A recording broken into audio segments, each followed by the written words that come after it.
Alright, right now I'm just trying to farm these.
He spawns around here.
Won't fit.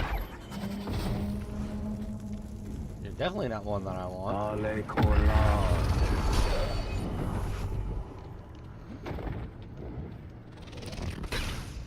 Come on, call in more of your buddies.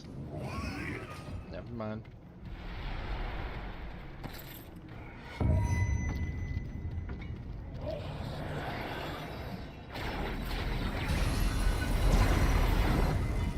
That ain't good.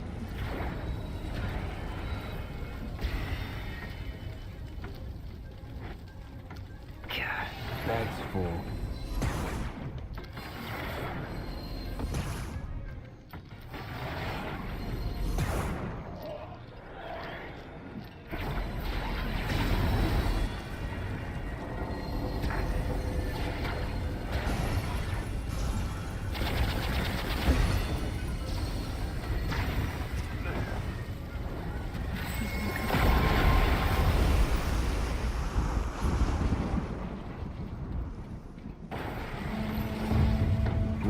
Won't fit.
Out of room.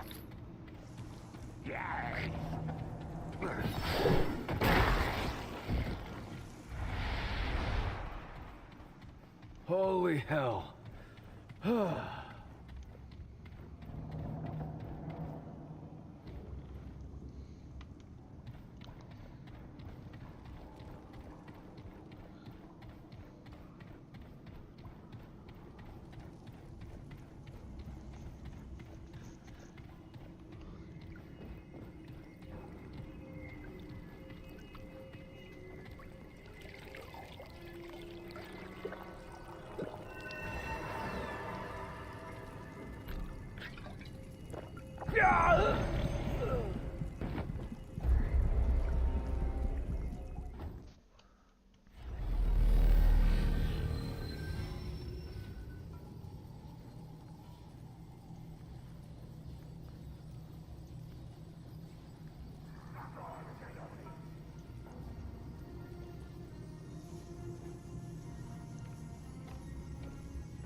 Here they come.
Okay, this is it.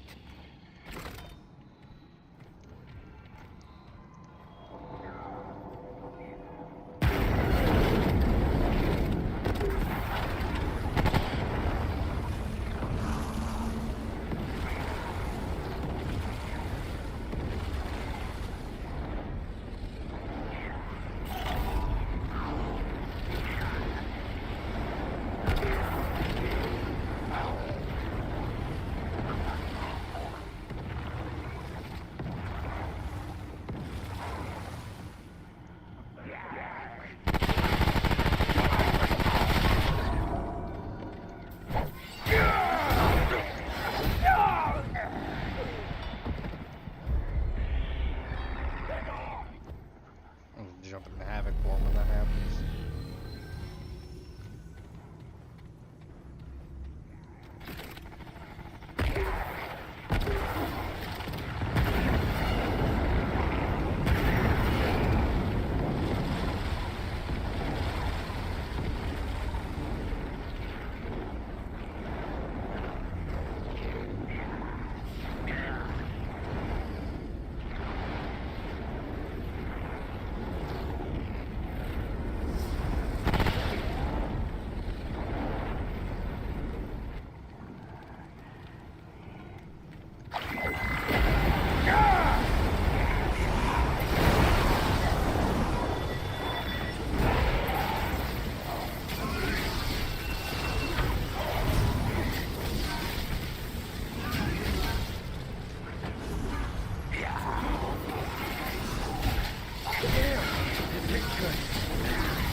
All right, come and get some.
Get it.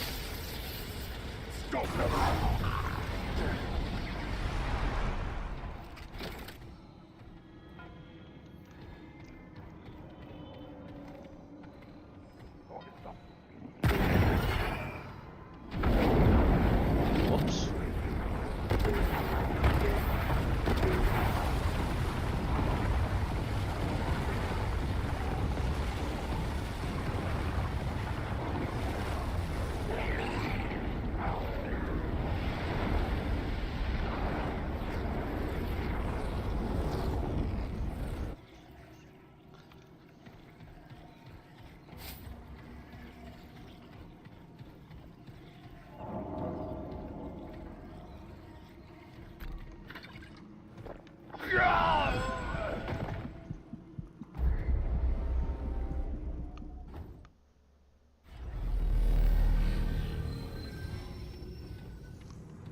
Oh, shit!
Oh.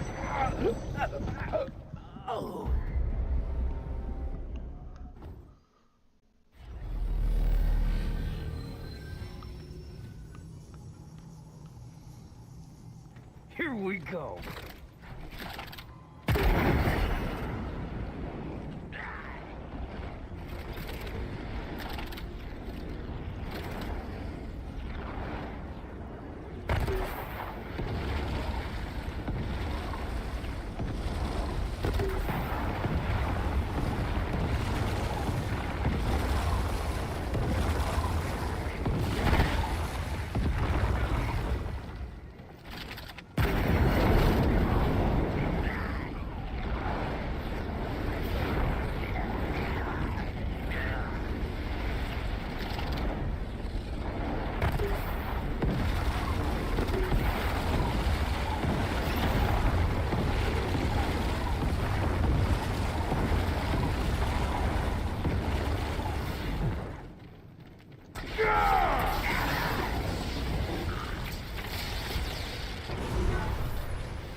Oh shit.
That was rough.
Whew, it's over.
That's not where I wanted that.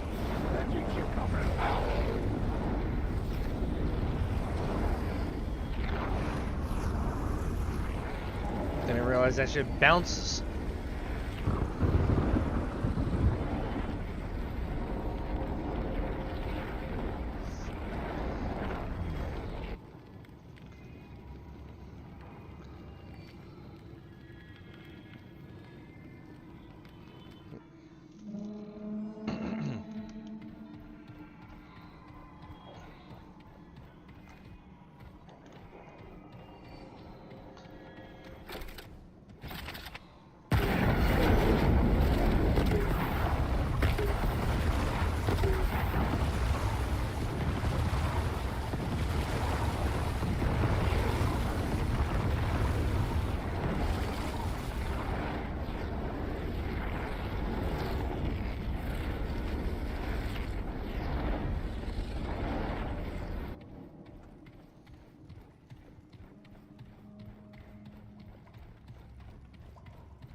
Alright.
Spiraling over YouTube banning ad blockers? Like, chill guys, just use Pi.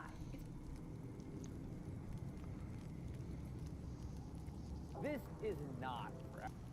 Remnant 2's first DLC, The Awakened King, is loaded with exciting new secrets and plenty of awesome loot. But lurking right below the surface of the new content is a familiar face who's been waiting for his opportunity to strike.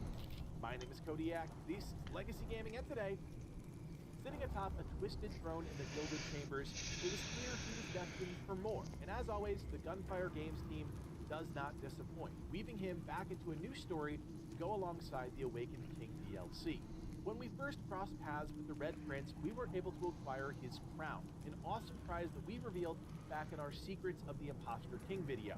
Go check that out if you haven't already, if for no other reason than it just looks awesome. Today, however, we're hunting for something entirely different, a new set of armor and a place by the Red Prince's side. To do this, we'll need to take a few steps backwards and revisit some old content, and I've just got to say, there are very few developers that would take the time to go back and weave in new secrets with older experiences, but to absolutely no one's surprise, Gunfire takes that extra step. There's a reason we love this game so much, and it's small moments like this that pay off in a huge way that really cements Remnant 2 as a standout game. First, it's important to note that you cannot accomplish this on your one-shot playthrough.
because you need access to the Gilded Chambers map. The one-shot system, while awesome, only includes new content, so I recommend Once you do that, you'll want to head back to the Gilded Chambers, and you'll progress through this as normal. But you'll need to acquire those 3 Crimson coins needed to pay the tribute to the Red Prince. It's a tedious grind, one that felt long before, and still feels unnecessarily long today, but it is what it is. Run through the zone and keep your eyes peeled for the Fey Knights. Once you've killed 3 of them and collected your 3 coins, you're almost there. You're not going to find all 3 Fey Knights in one go, so remember to reset the map and continue to grind until you have your 3 coins. For some reason, that 3rd coin always seems to take an excruciating amount of time to drop, but maybe that's just my experience. Let me know in the comments if you've got a tip or trick to help make this farm go easier for everyone. Once you have your coins, you can go into the chamber with the Red Prince, and the interaction will proceed as it normally does. Remember to be careful with your dialogue choices here, as there is a very specific response that gives you the option to pay the tribute. Once you select that, you'll give the prince the 3 coins, he'll thank you, and then his apparitions will stab you, leaving you dead. When you respawn, his throne will be empty, and I wonder where he might go. Teleport back to the Chamber of the Faithless, and lo and behold, the Red Prince has moved to usurp the now broken throne of the one true king. Laywise, the scribe has also moved to the throne room, which is interesting given his rise, fall, and then rise again as a member of the Fey court. At this point, your job is easy. Talk to the Red Prince, enjoy the compliments he pays you for assisting in his ascension, and at the end of his little speech, you'll receive a full set of Crimson Guard armor. For those with a sharp eye, you'll recognize this as a reskin of the Fey Royal armor with some slight adornments befitting a champion of the now Red King. With no traits or items impacting its weight class, it does fall into the heavy armor category, and it provides a baseline 9 resistance to both bleed and burning status effects. If you're into the Remnant Drift, then this is a must-have armor set. You can honestly build a whole look around the set with other items like Smolder, really completing that fire look. So if you want to, you can lean into it. So there you have it, a quick video to help you unlock the new secrets of the Red King. If you found the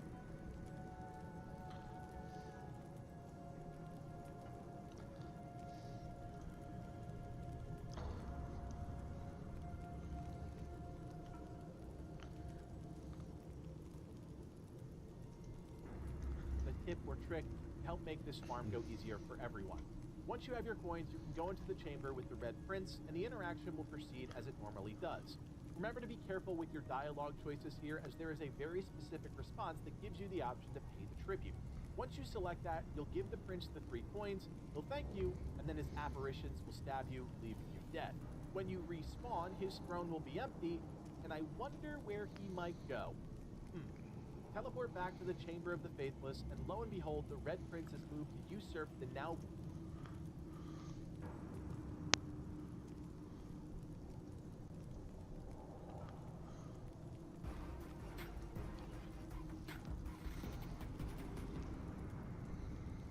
Did you know that there's a secret armor set you get at the end of that? The red reroll.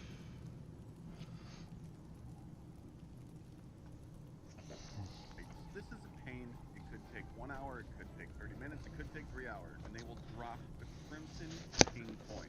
You'll need 3 of these coins. Run through the enemies, see if you have an elite spawn. If not, just rest at the checkpoint and redo the area. This will take some time. Once you collect the 3 coins, head on over to the end of the dungeon, and you will talk to the Red Prince. Make sure when you go in there, you do not have his crown on, because he will kill you right away. When he asks to hand over the 3 coins, give him the 3 coins and get ready to get stabbed in the back. No, the 3 coins and get to hand over the 3 coins. Do not have his crown on, because he will kill you right away. When he asks to hand over the 3 coins, give him the 3 coins and get ready to get stabbed in the back. No, literally, like he pulls a rat move and gives you the Sostini Linguini. Remember, you do not have to do it in this order. You could go kill the one true king and come back and do this. This is just the order that I did, because I wanted to make sure that it works. When I handed in those 3 coins, I headed to one true king. Remember, you don't have to do this on APOC, so you can do it on easier difficulty.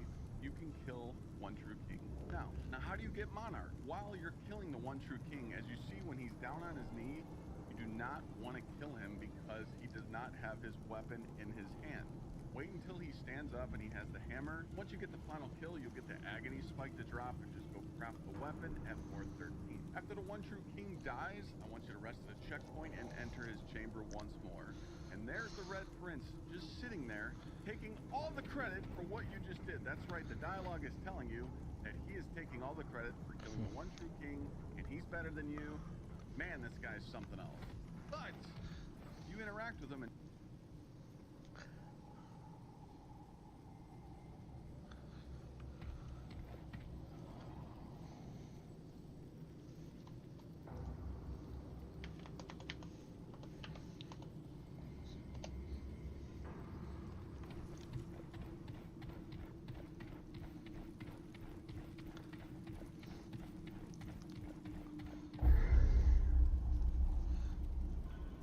enter, mortal.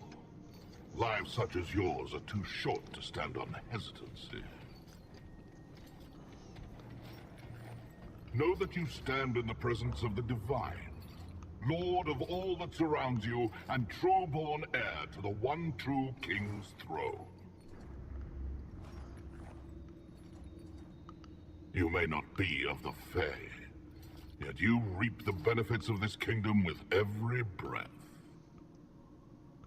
Know, strange one, that these lands and their people draw their life from my own, and shall do so eternally.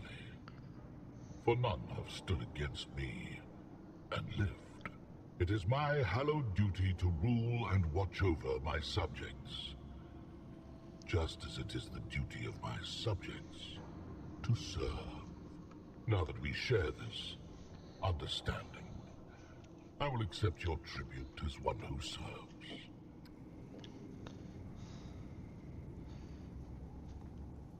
Ah, yes. A tithe worthy of your divine master. It is the law of the Fae that I give you this in return. And by my law, foreigner, I also give you this.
real pretty. Yeah, I don't trust this place.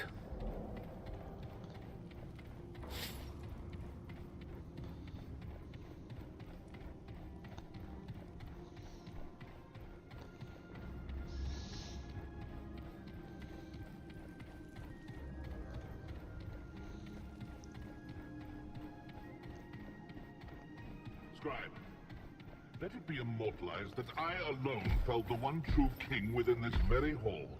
This throne reduced to ruin by my holy blade. Yes, yes, of course.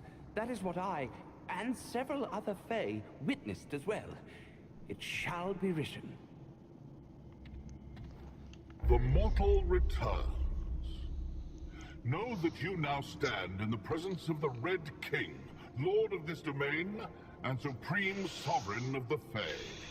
All my subjects, you rise above.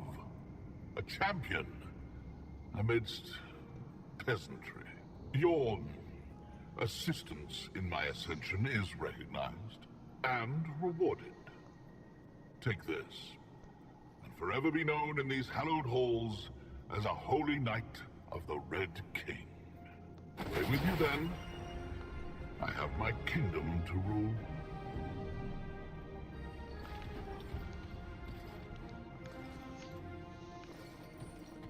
Ah, the champion. The Red King has detailed me with your many endeavors. I am Leywise, royal scribe of the Red King. Do pardon my attire. One had to be clever to avoid the prior king's rampage. Let me know if you'll require my counsel. Me? I am a as it happens, the Dran who wants... I would happily give them to... Everyone must...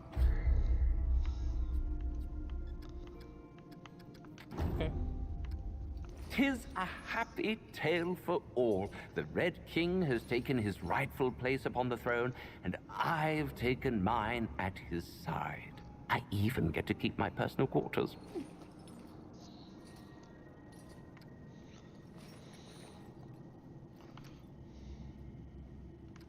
You will refer to him only as the Red King when you are honored by his magnificent presence, and elsewhere besides. He will make a fine ruler, for he is preordained to reign, destined.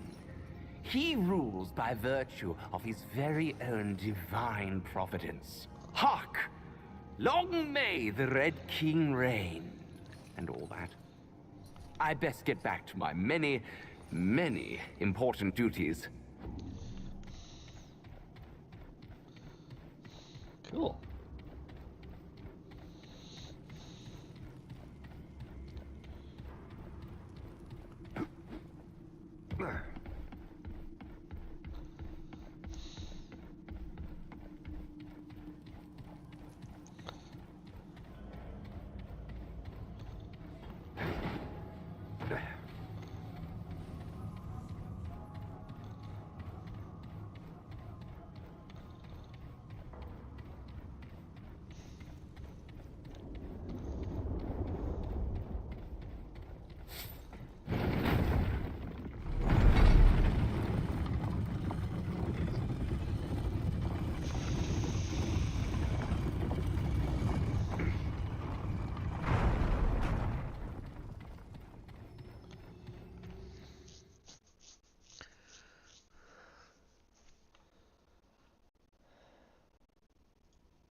Well, now that he's gone.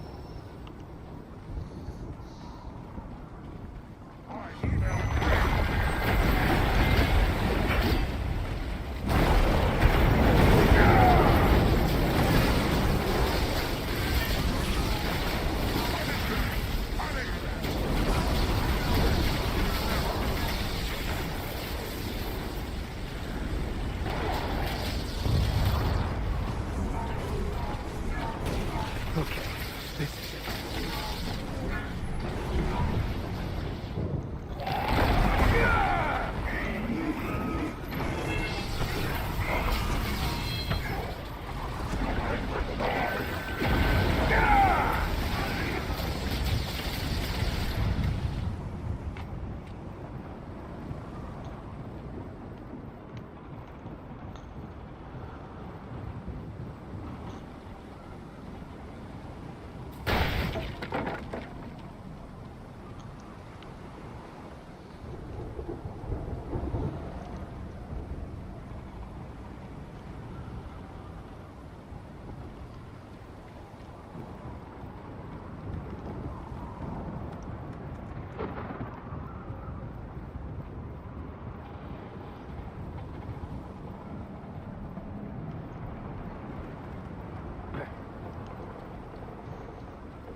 Can't carry any more.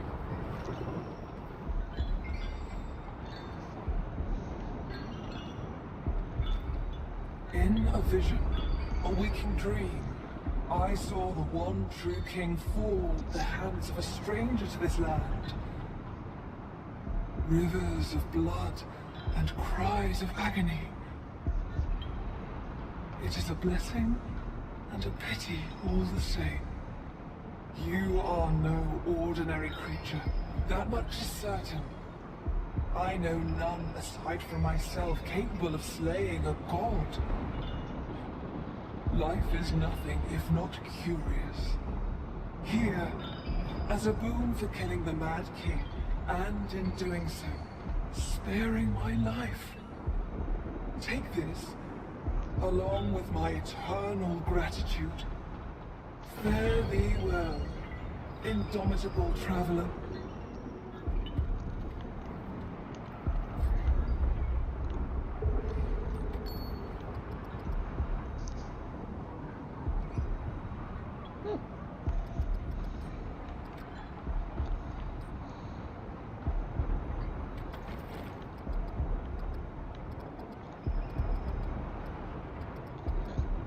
Oh, I need to get that other Fey armor set.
Whispers is his name.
You finished your break yet, Alice?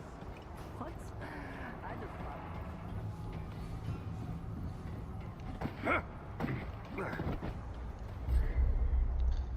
Oh, I'm not used to having such a light character. Maybe just need to go see Riggs. He can probably help with my gun.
Those guns at Brabus sells.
I've got 20, 40, 50, plus the increased by that. So if we're starting now, 14, 22.2. Increasing that another 50%, 57%.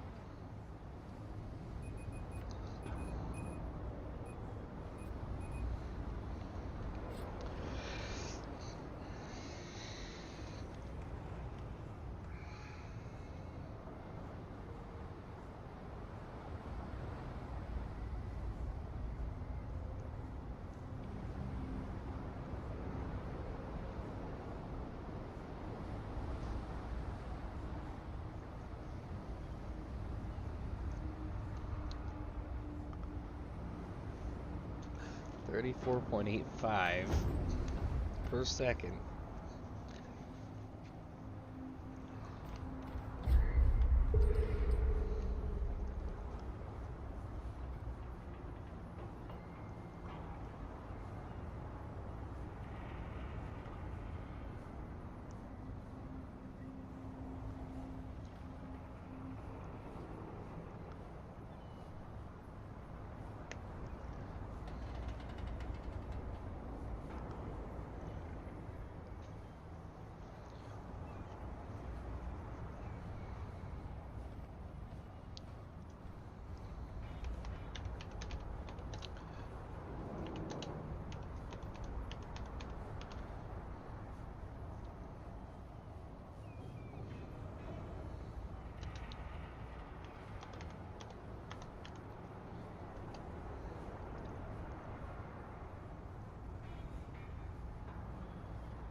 Oh.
Alright, so if anybody's watching, that build that I just showed at that point is my bleed build. I was actually taking pictures of it to send to one of my friends, but this is an absolutely fun one to run. Especially if you're just out exploring and trying to collect items.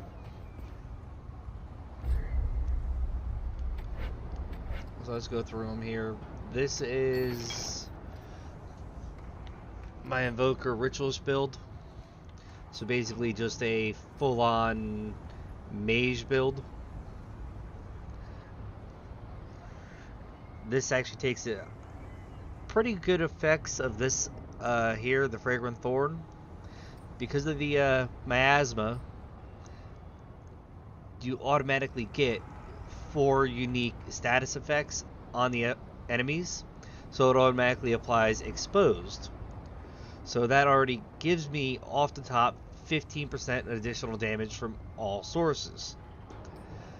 On top of that, I get a 30% status effect damage from this. However, it does reduce the status effect duration by 30% or by 50%, which doesn't exactly show it to me on here as far as like what the status effect duration is. However, the miasma does last 10 seconds. And this, the drench lasts 10 seconds too off of this. So I'm dealing bleeding, burning, overloaded, and corroded on this. Now add that in with this, with the drenched on this. Also, me and any allies that are in the rainstorm here also gain haste. This also includes shock damage, which again gets enhanced by this. Gets in the cooldowns on these get enhanced by that, so the cooldowns are actually reduced. This enhances this again, considering that for each additional damage, deals 5% additional damage for each unique status effect on the target. So that's an extra 20% damage with this on it. And then this just deals 15% extra damage from all damage. So that increases all damage. That increases additional damage from the status effects. This reduces the cooldown, and then this gives me extra damage. However, it does reduce the status effect duration. But over 10 seconds, this is dealing almost 1,650. This is dealing about 1,500. But over the time that it's going for, like, this goes on for a while.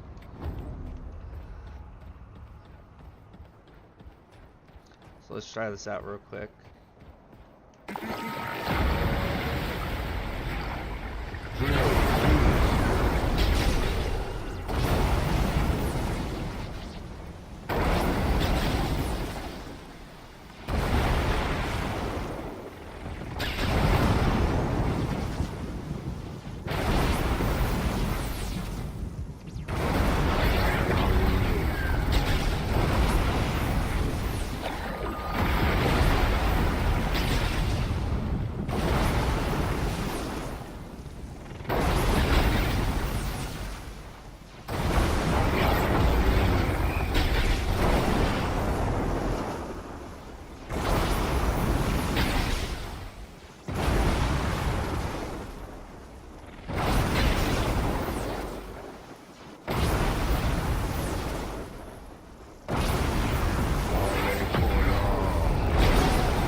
However, it does not show actual damage.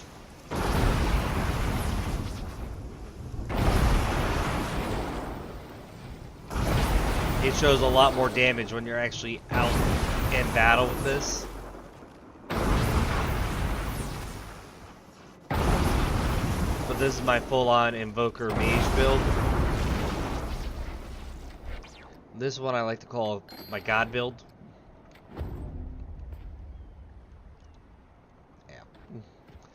This one is my God build. Alright, let me get these charged up here.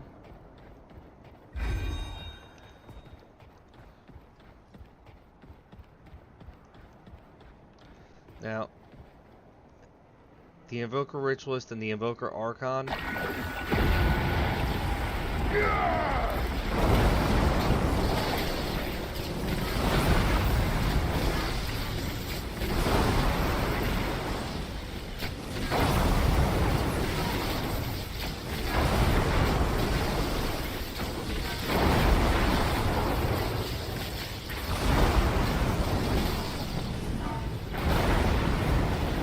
So Invoker Ritualist and Invoker Archon are both really good for clearing out hordes. So both of these builds are good for clearing out a large amount of enemies.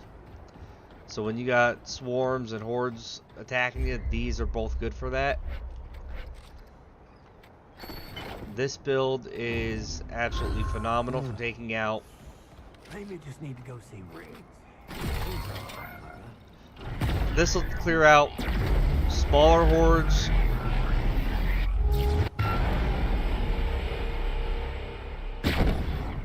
And then it's good for just dealing out heavy amount of damage.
also does some fire damage, but mostly this is all explosive.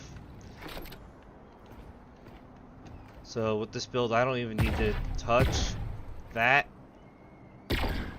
or that. I do, however, need to build that up a little bit more. I don't even touch the melee weapon on this one. Whatever melee weapon I decide to just have on me.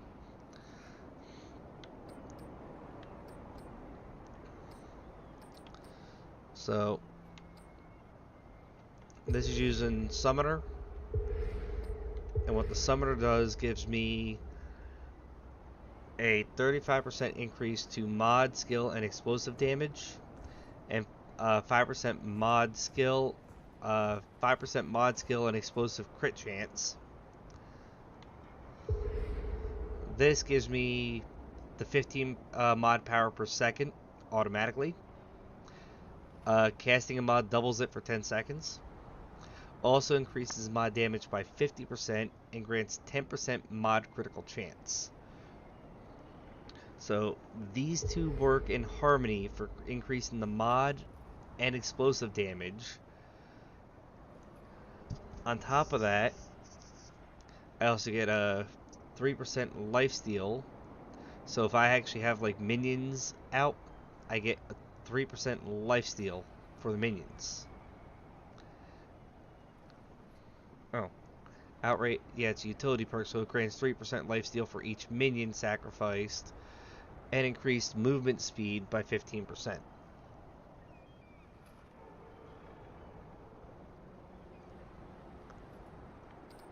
Now, with that, reaction chain increases mod damage by 20%. Activating the mod generates 50% mod power spent to the stowed weapons mod.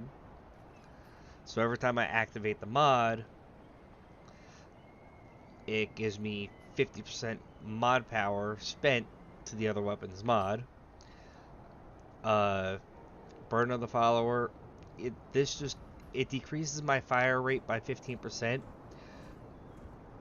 but on these two particular weapons, that 15% means literally nothing, considering the fact that I'm not using their main power. I'm using their mod power out of it. I do, however, need to work on building up feedback and harmonizer on this, because that will give me extra firepower.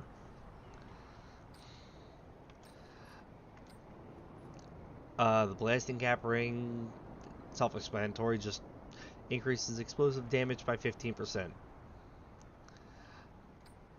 Shard banded ring gives me an extra 12% mod damage. So these are just increasing damage here. And then again with this, just increases damage. So in total on this particular build, I've got plus 60% explosive damage, plus 80% status effect duration, and then 117% mod damage, and then 35% skill damage, but I'm not using skills on this build at all. If I were to use skills, I could use the Unbridled Chaos, which does help with the mod generation, and it does help my damage dealt. Allies gain 0.7% to all damage dealt and receive 0.3% damage taken. Stacks up to 50 times. It helps if you're in a sticky situation, but what actually does really help more on this, and I should actually bump this over to him, because he also does explosive damage when you despawn him. So with him, I can just sit there and have basically spore bombs come out and explode.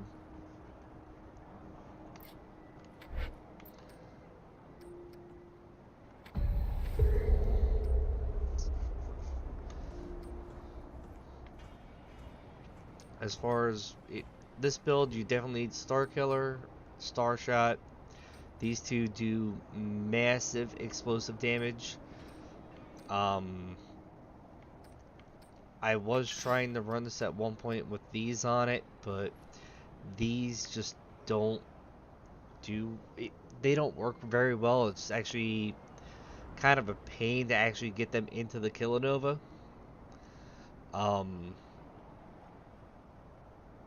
So what actually ends up happening with these is that once you get the Killanova in, or you literally actually gotta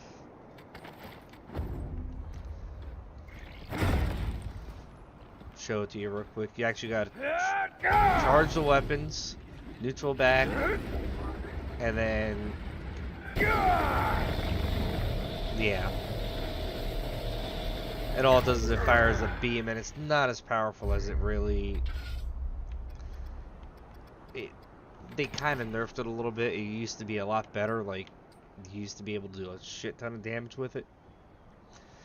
But it's kind of useless in the sense that it takes so long to get that thing to go, to get its max damage out of it, that I'd rather have something like this.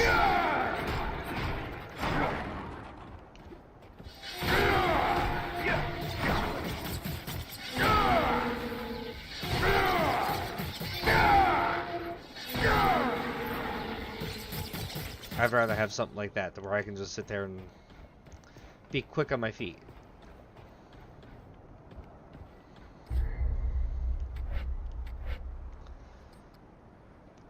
Alright, so move on to my next build here. Now this one, it took me some time to get the rings. It took me some time to actually get stuff that I needed for it. This one I was actually planning out before I lost all my data on the game. So I actually had a lot of this stuff beforehand. It was just when I lost all my data, I had actually just gotten the Merciless, and I was planning this out. So what this build's using here, armor set, again on this build, does not matter. Pretty much any of my builds, the armor set doesn't matter. You can run whatever armor set you want. I would say try and stick to at least the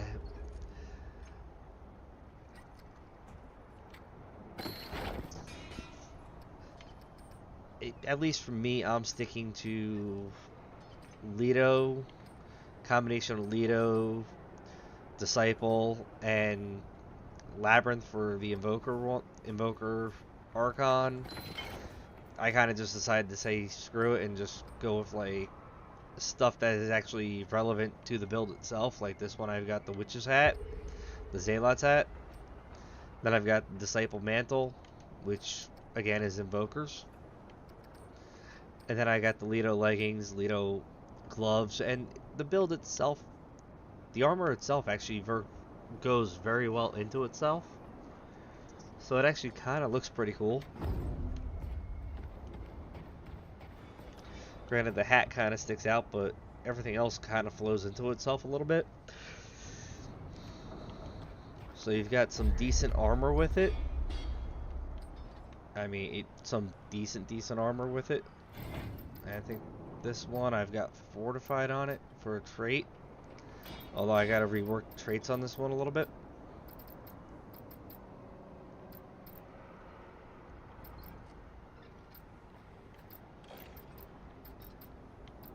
Yeah, this one I gotta rework traits on a little bit, but outside of that, like, this one is actually pretty decent. Because, I mean, I also get Bark Skin and Shade Skin.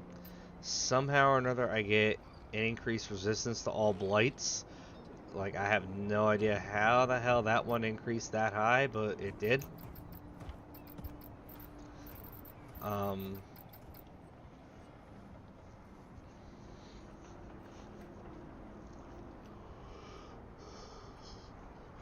What I would say that I would do differently on this one is increase the kinship here.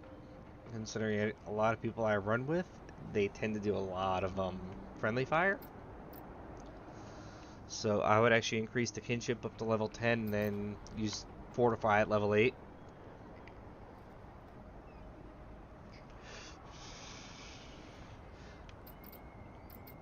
mean, this build doesn't rely on any mod power or anything.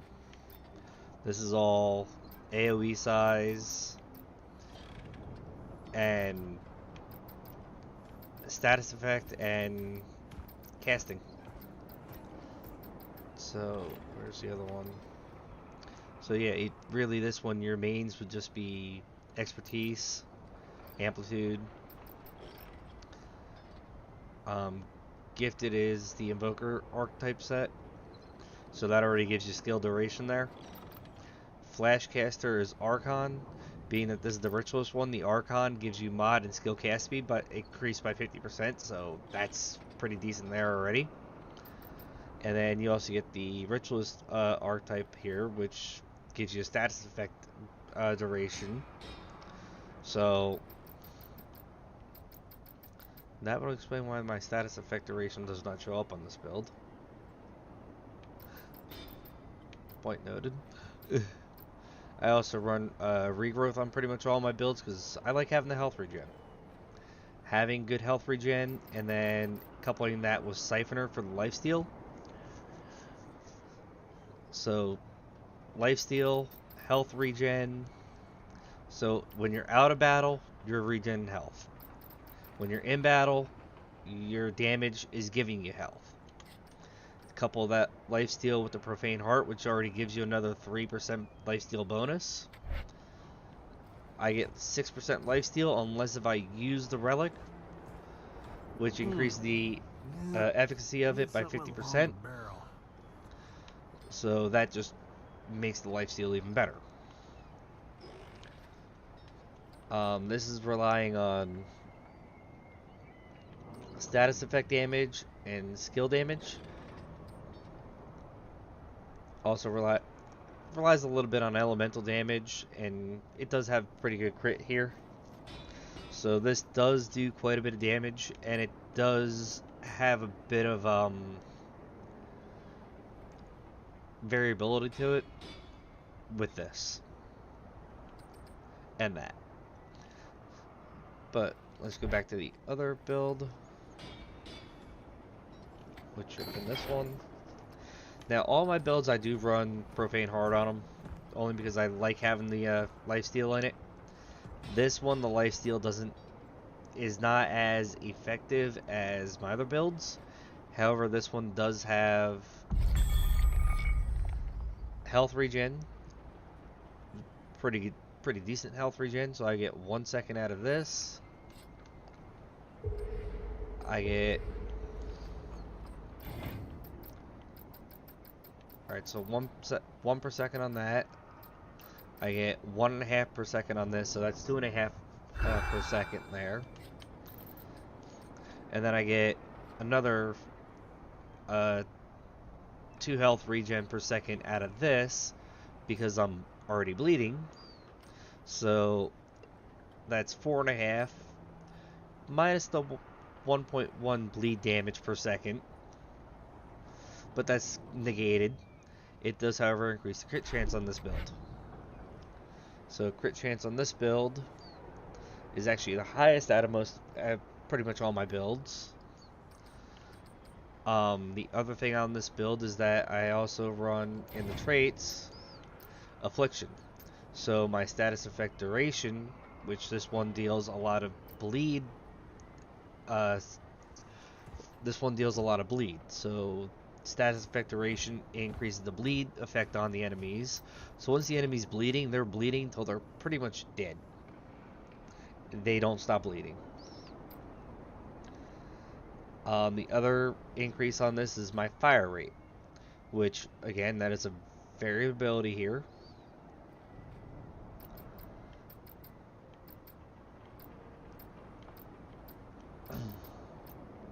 I also use handling and footwork on this one.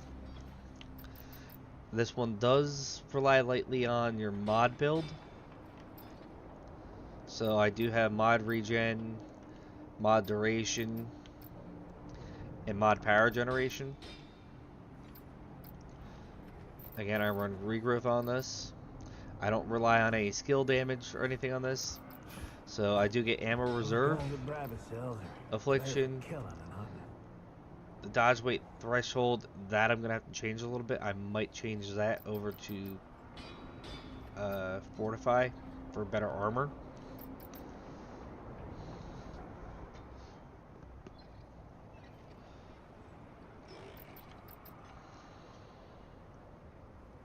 Or I might use triage in it. Gonna have to figure that one out a little bit, so I'm actually gonna have to mess around with this. Triage might be the one to go with. Just increase that healing effectiveness.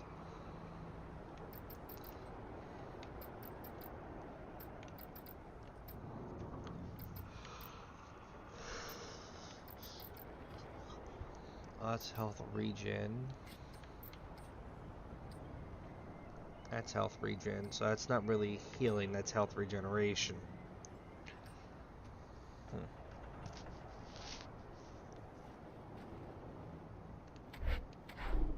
This is probably my lightest weight armor on this too.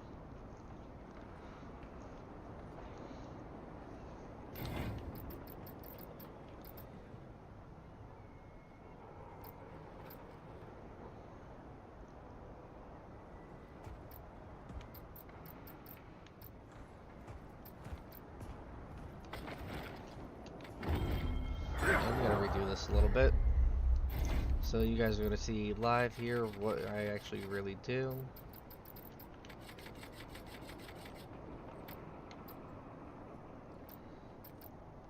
I think I had like 8 points in that one.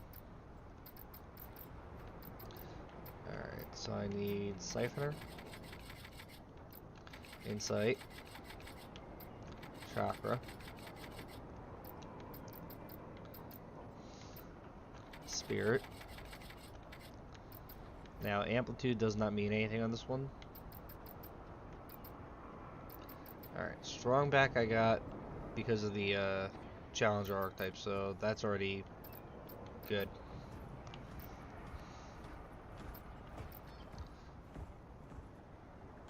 I'm gonna run bark skin on this.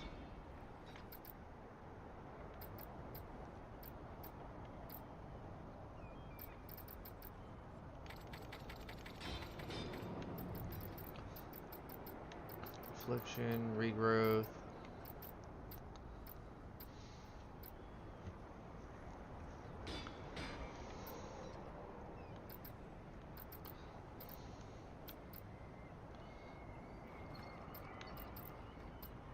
Alright, so this is lightly relying on mod power, but it does help to actually have mod regen there.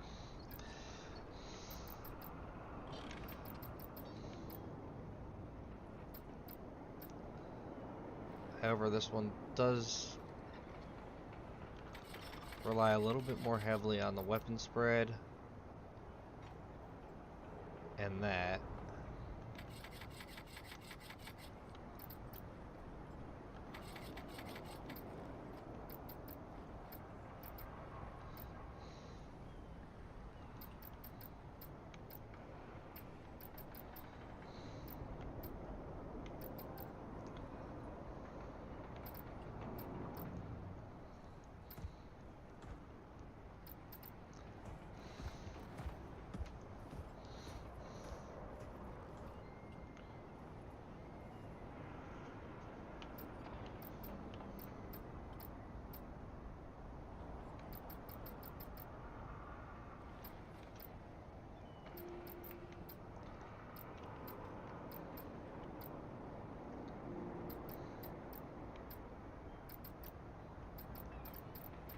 Really just naming the game is just staying alive.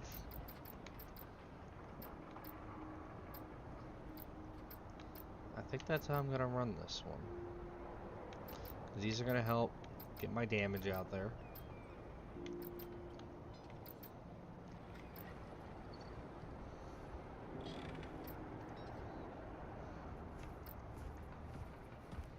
Yeah, need something with a longer barrel.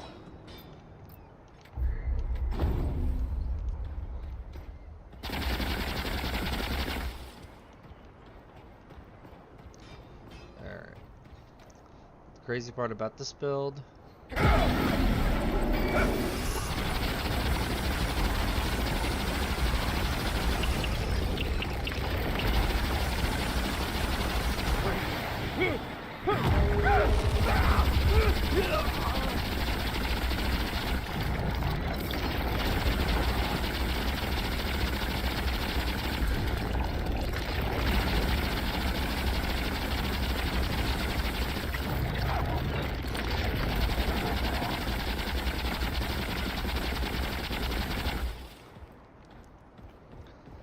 Alright, now let's show you the craziness with this build.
Alright, so initially I was planning on this being a, they call it a Hugs build, a Hunter Gunslinger. But I didn't really see any purpose behind the Hunter part of it.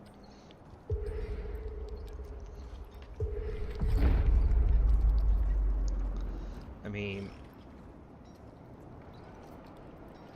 you get weak spot damage. You get an increase to ammo drops. Your firearm gains a 15% reload speed after a kill. And using a relic extends the duration of any active hunter skill.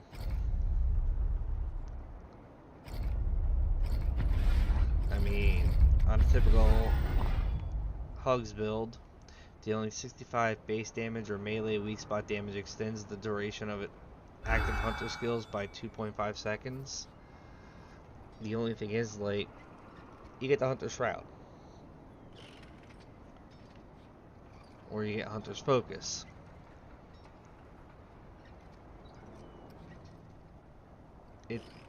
To me, this didn't really do anything as far as firepower for this particular build set. This one, from what I understand, is supposed to be pretty good, but it's also meant for basically your making yourself invisible to the enemies.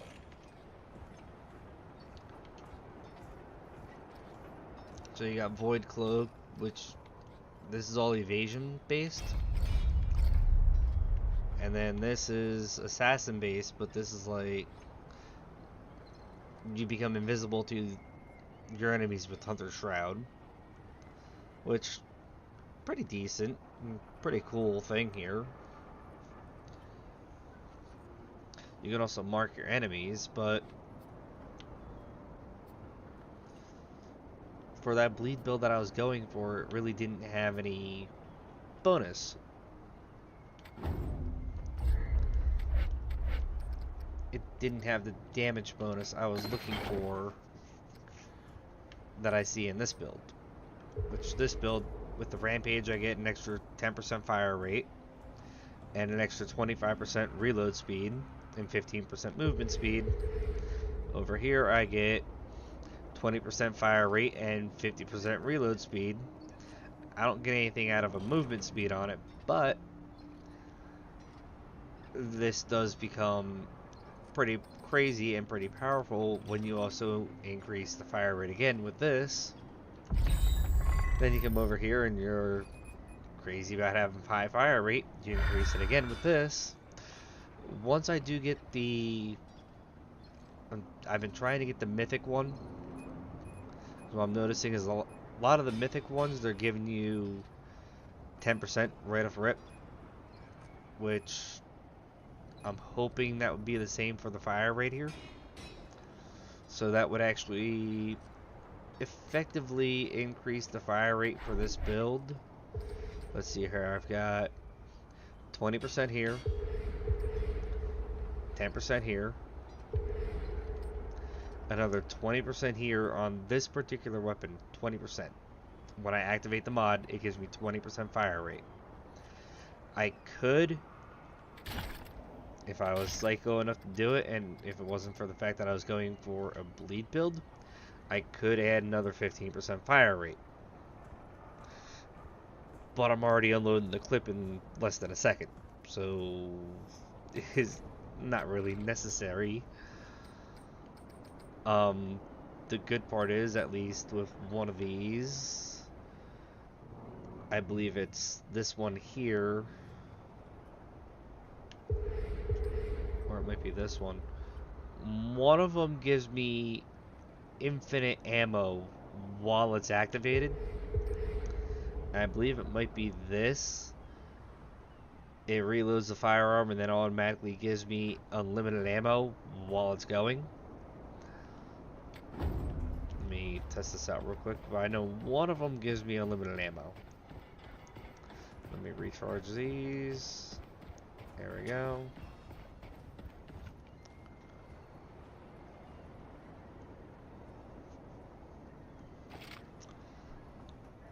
So activate that. Activate that. Activate that.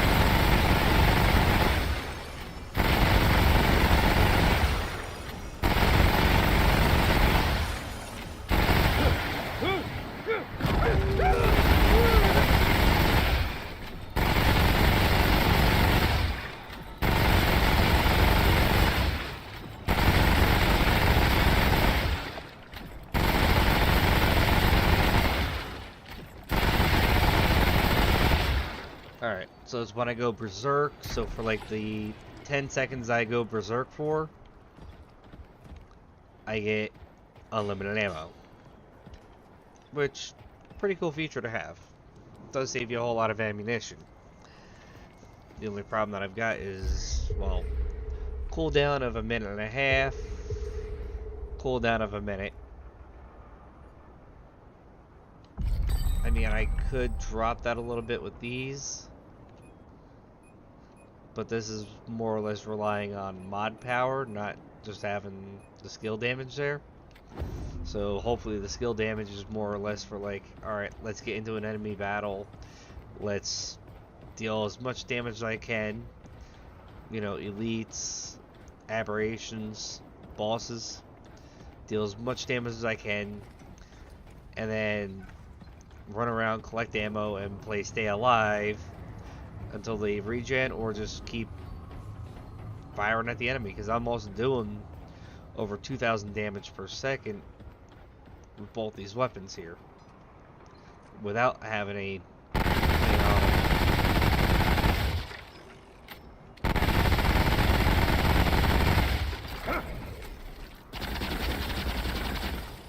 so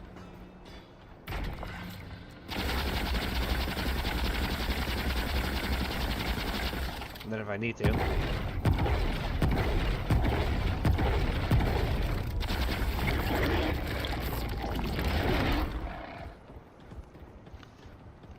so yeah, that's the bleed build.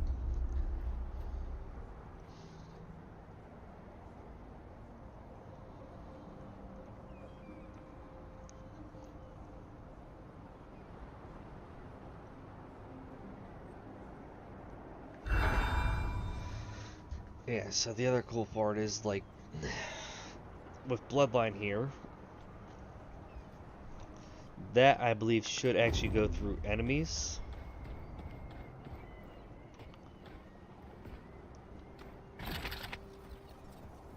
It does.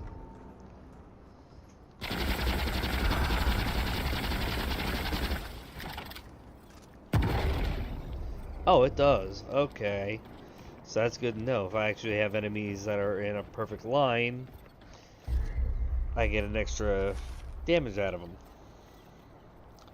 Yeah, Bloodline increases by 50% for each enemy penetrated.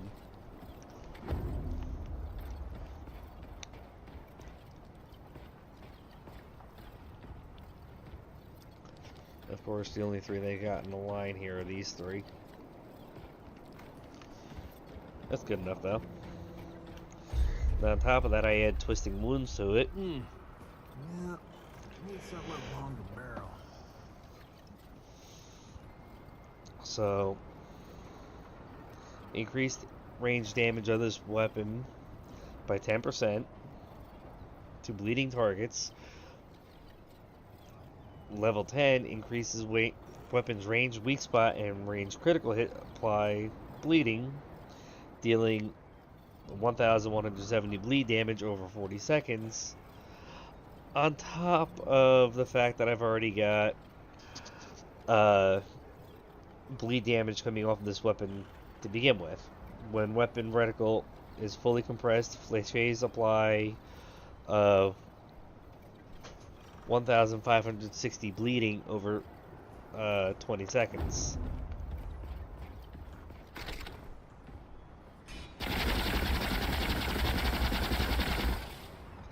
So, see how they're already bleeding?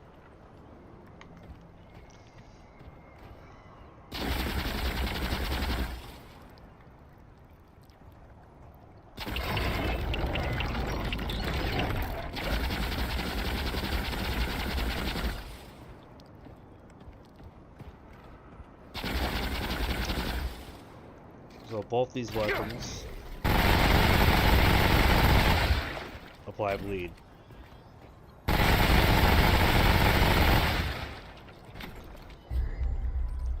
That one a little bit more devastating than the other.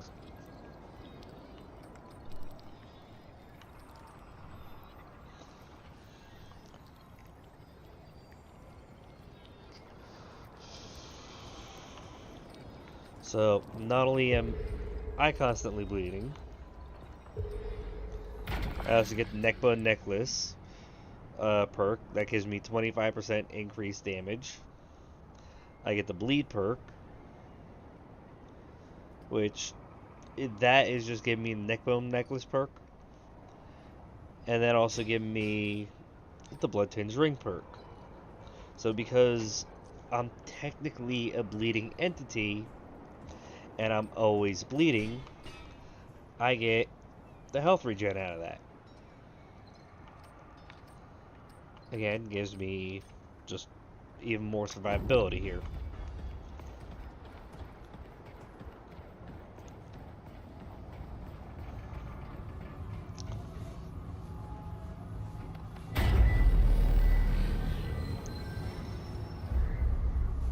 Alright, so I'm not trying to set any records here or anything. This is just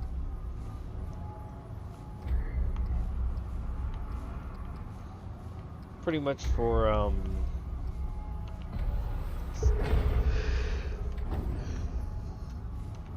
showcase purposes. Oh, good. It's the one that I wanted.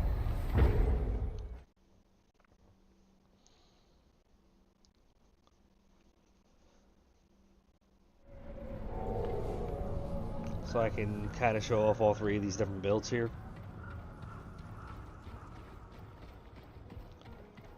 Here they come. Oh, see the intruder! You'll be dead soon!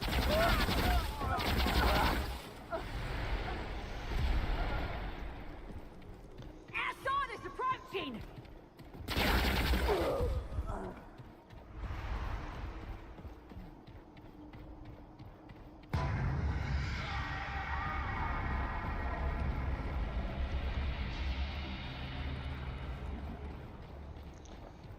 Alright, so they usually start this out pretty easily.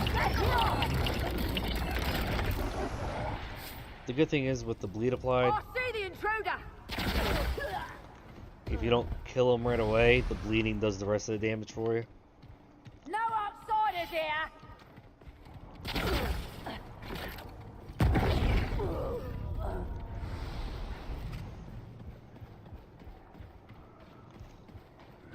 Where's everybody else at? Stand together!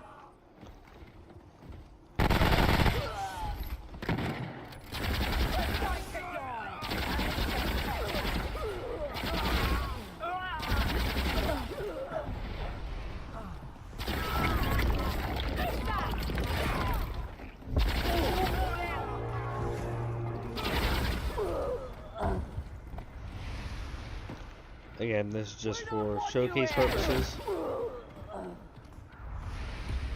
on what each of these builds will actually do.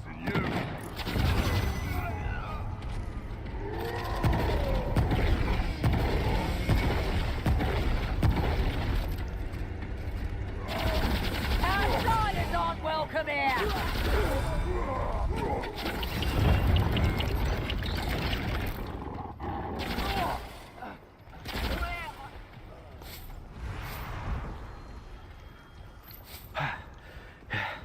Glad that's over.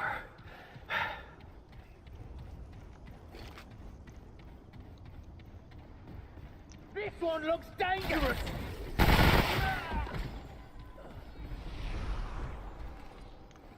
Surround them!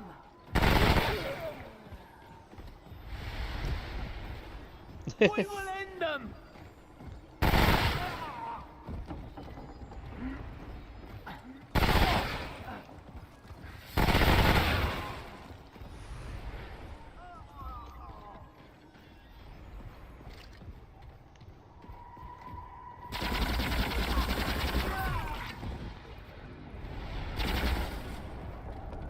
That's the kid.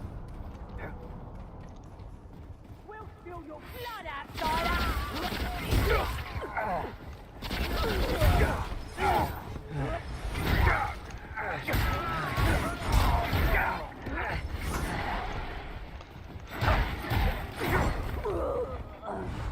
But as you can tell, you can see the health bar already. At least How that's fast the over. health bar goes up. You're pretty much already fully healed. Take a couple shots, you're healing as you're taking shots. So that's the bleed build here. I mean, I could show it to you with the archetypes enabled, but there's really not much of a chance to actually show you here what the archetypes enabled will really do. They're more or less for aberrations and boss type battles. Go back to the beginning. We're going to switch archetypes.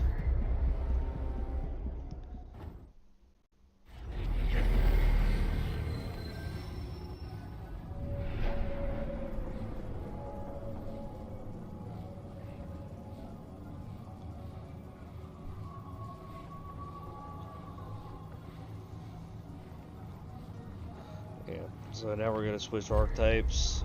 Or not archetypes, we're going to switch builds here. So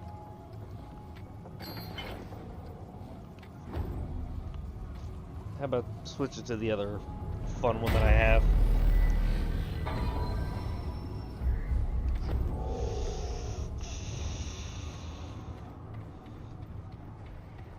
So the advantage to this one ain't that though.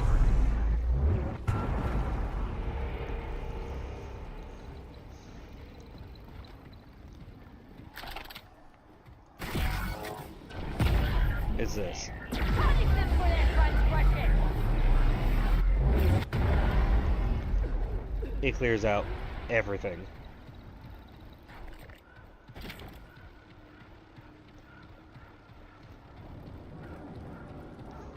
The only caveat is that you need to make sure you do enemy damage with it, which I'll show you in a little bit what happens if you don't do enemy damage. Attack!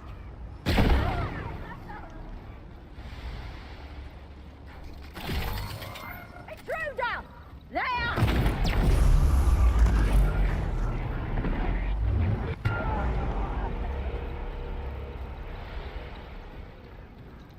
Another benefit to that. Together, friends!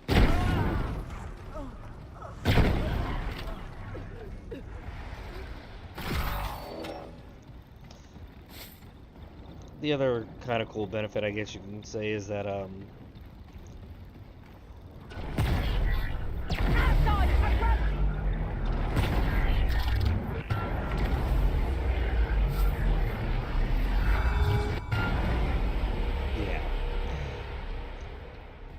with the gravity well, it does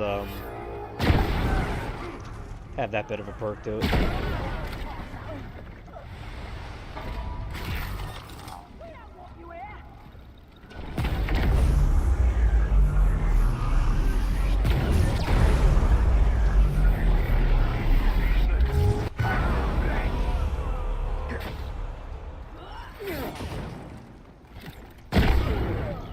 Good day to die, eh, trespasser?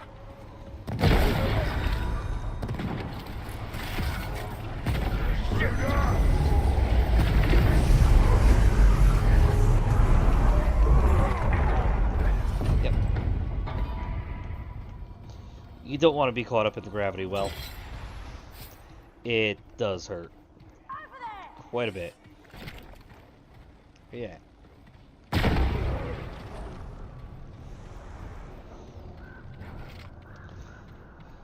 Cut them open, friends!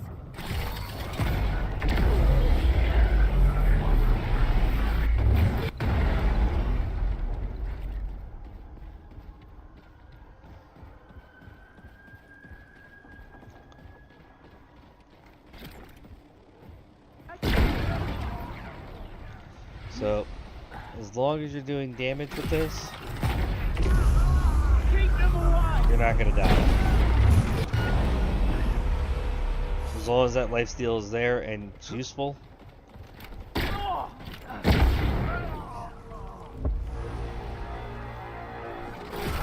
hear an elite.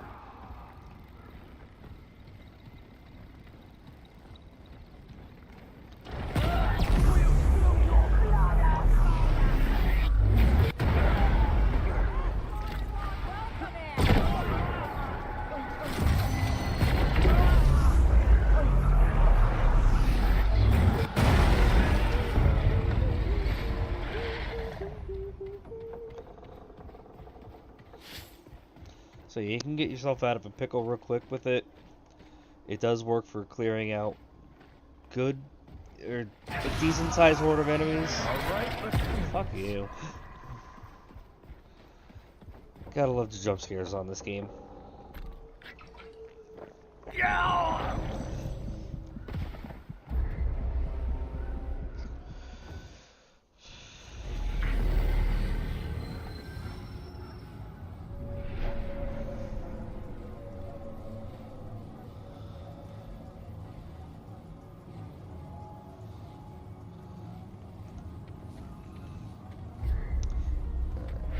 Next build.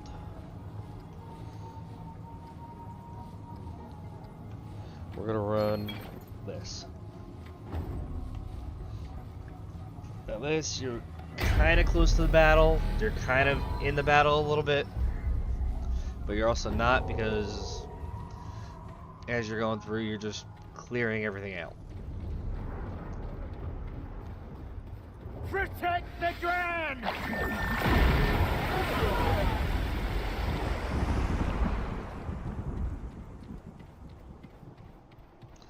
It also does have that advantage to it.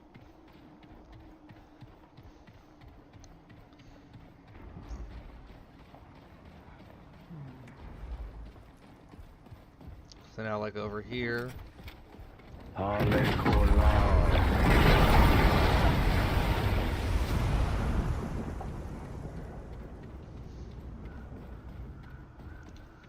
We will end them! Also works better with this.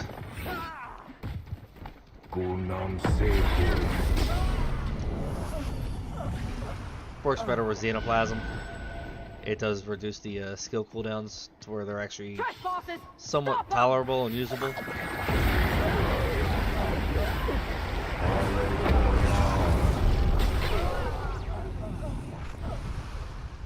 Kill the stranger! Fuck.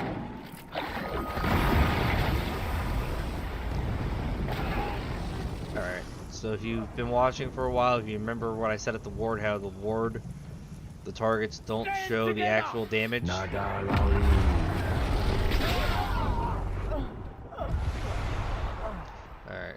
get over to the spot where the horde usually gets you. Over there!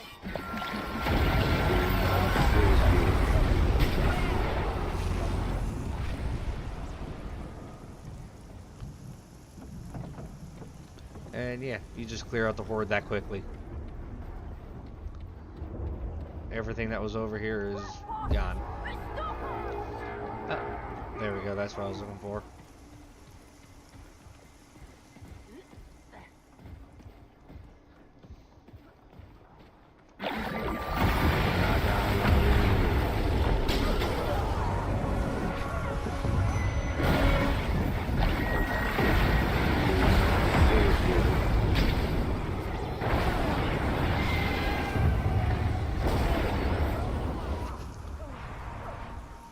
This does also have the lifesteal on it, so if you do happen to get hit, you at least stand a fighting chance with it. Next one.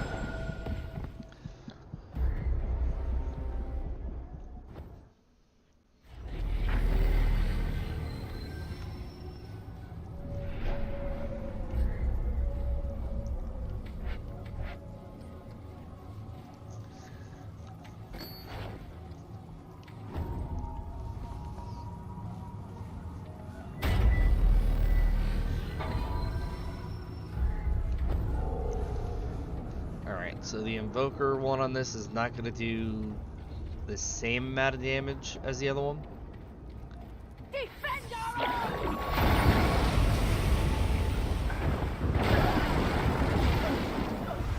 He's going to do slight bit less.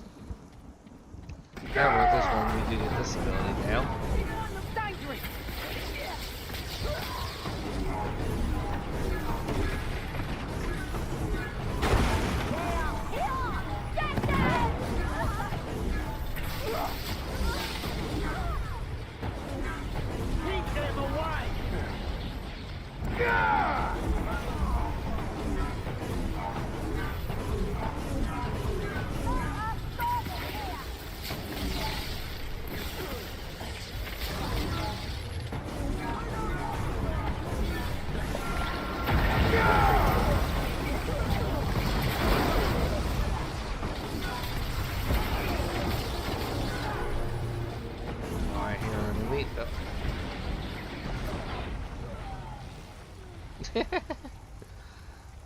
This is, however, quite fun to run.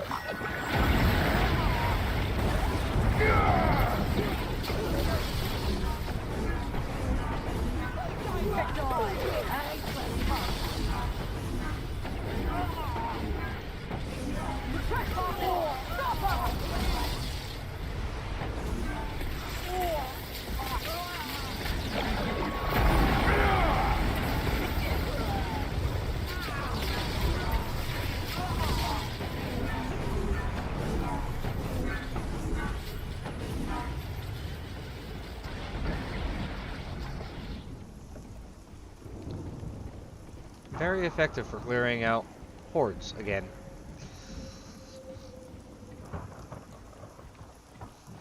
So if you happen to get swarmed or anything with this build, you are good with getting swarmed. However, if you have a boss or an enemy that does happen to teleport you to them, or it likes to stay right on top of you, it does become a bit of a challenge with this build. This one I did modify it from my original build because the original way I had to set up, they kind of screwed me over with the weaponry on it.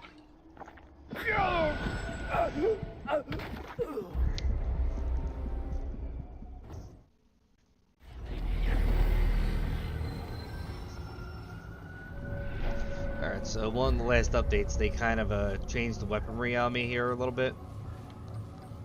So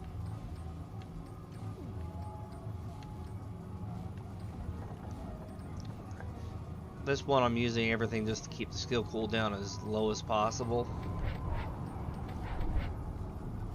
So my skill cooldown is negative 80%, skill duration plus 75%. So this is really good for a status effect. Basically it's just dealing everything in an AoE with all skill based. You don't need to touch weapons at all. Or you shouldn't need to touch the weapons at all.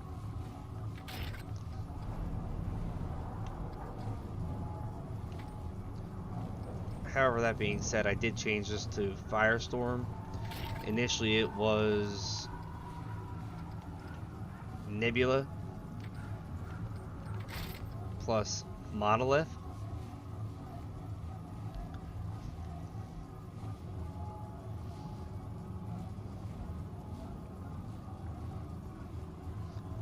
Wait a minute. It still does do the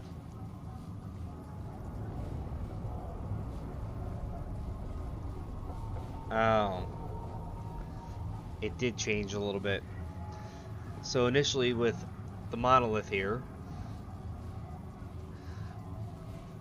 it used to apply the exposed with the Sandstorm. It doesn't do that anymore. With the Sandstorm applied, it would actually jump from target to target depending on who was nearby, and it would actually allow them to actually be exposed, so they would be getting more damage. Now it looks like you need to have this, you need to actually be firing at a target, and it fires concentrated sand, but you need to be firing at a target for them to get the exposed feature on them, or the exposed status. However, Sandstorm does have its own perks to it, which I might go through and rebuild this with the Sandstorm in it, and then also put Nebula back in it. Or I might leave the Sandstorm and run it with the Firestorm, which I think that would actually look really, really freaking cool.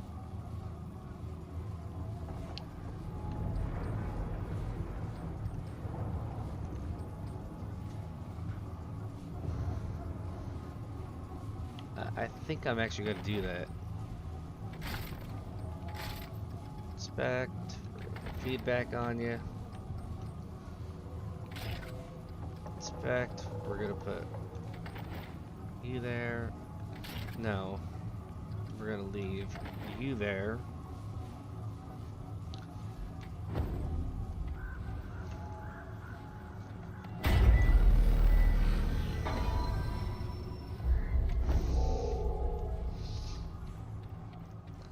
Now the only problem I see with both the Sandstorm and the Firestorm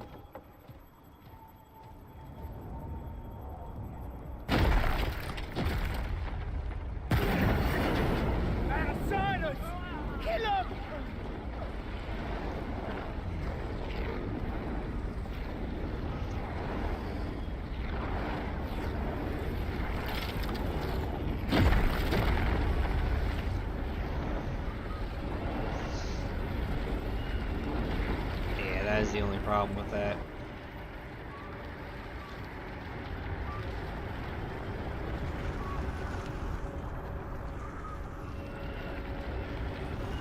Alright, we're gonna go back to the ward real quick and we're gonna test this out.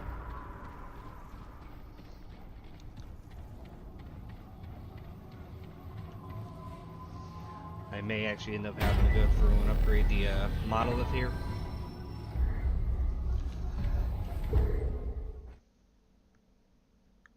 Granted, it doesn't apply the exposed anymore, but it does do an area of effect damage, which is what this build is based off of, is all AoE.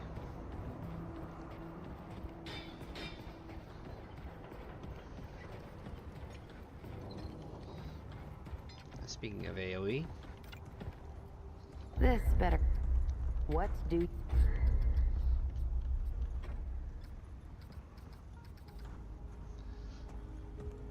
oh, I need scrap.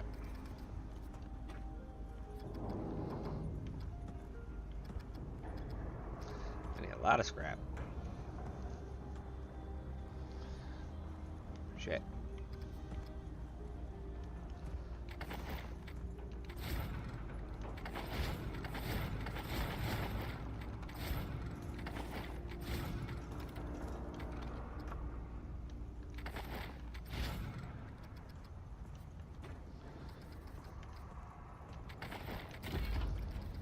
Bye.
Wow.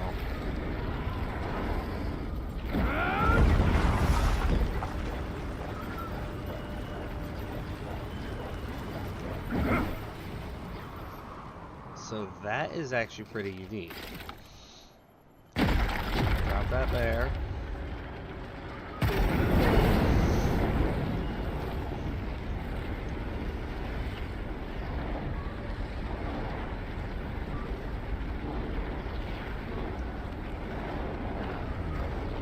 Alright, it's not getting the exposed damage, but however, that is actually quite unique in the sense that I believe both of these... Alright, this sucks in the nearby targets. This will follow targets.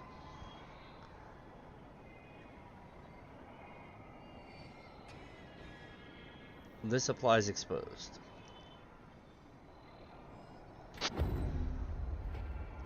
So if I'm literally just...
I mean, if I wanted to run it with extra...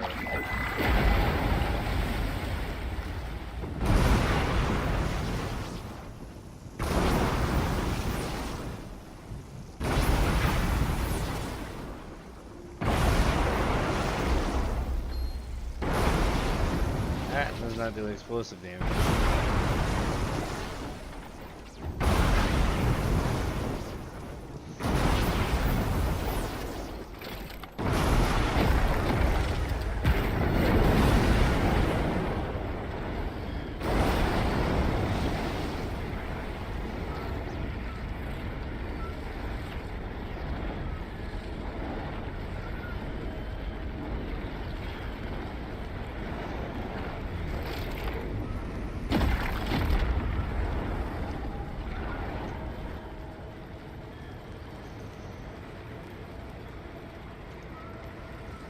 That is the only thing that sucks, though.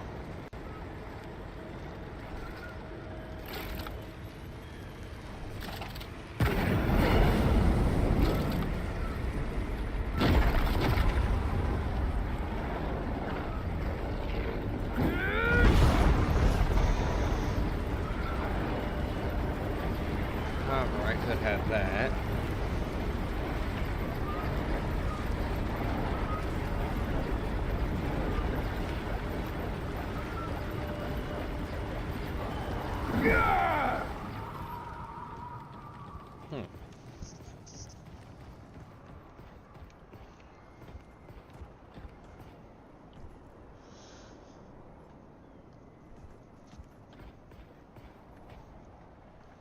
Good thing is at least most enemies on this game are weak to fire. Not exactly sure what kind of it says elemental damage.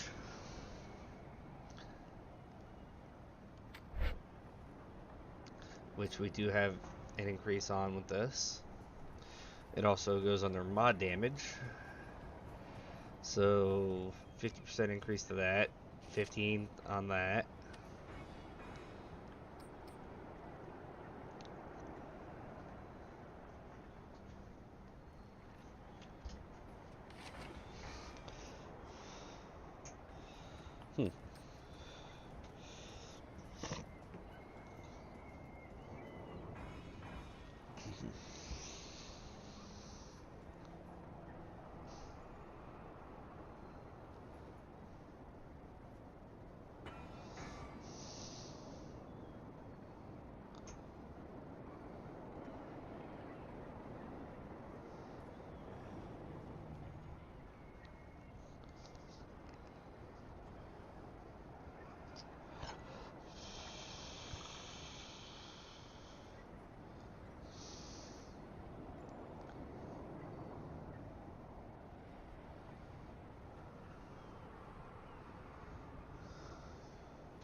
Yeah, I think I'm saving it with these weapons.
Oh, that is awesome. That is so awesome.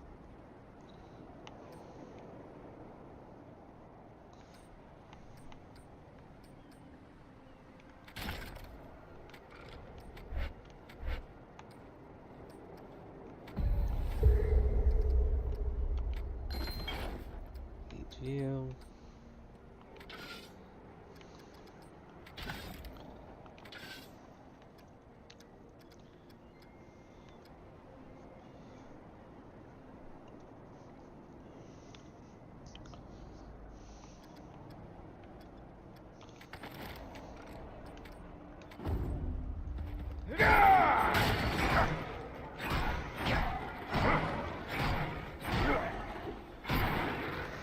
Oh, even better.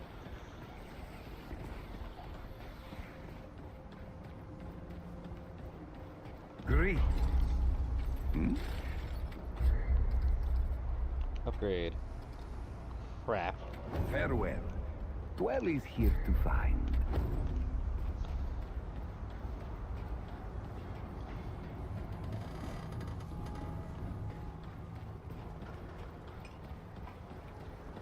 Hey!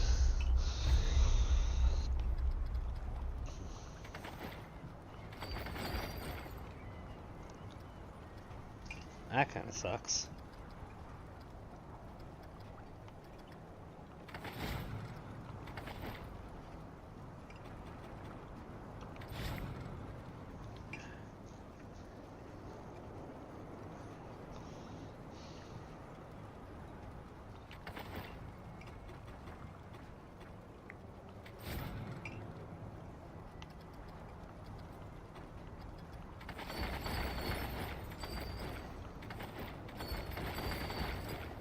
Don't be a stranger, okay? Let me guess. Well, now I'm gonna need some scrap too, ain't I? Oh, what? Only thing that you frickin' take scrap for, ain't it?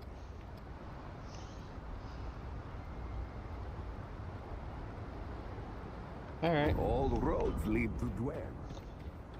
So I gotta build up some scrap again. But Maybe just need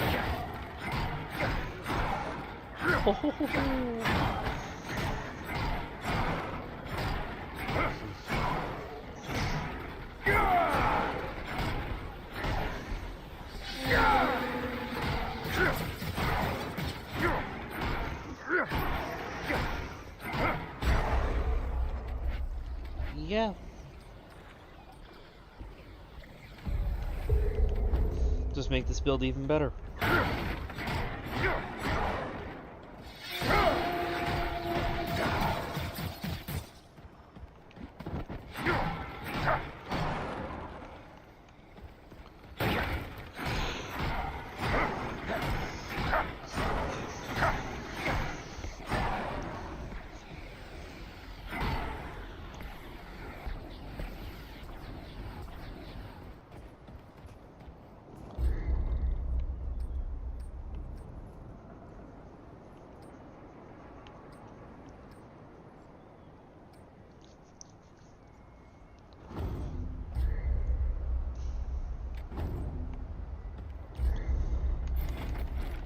Alright.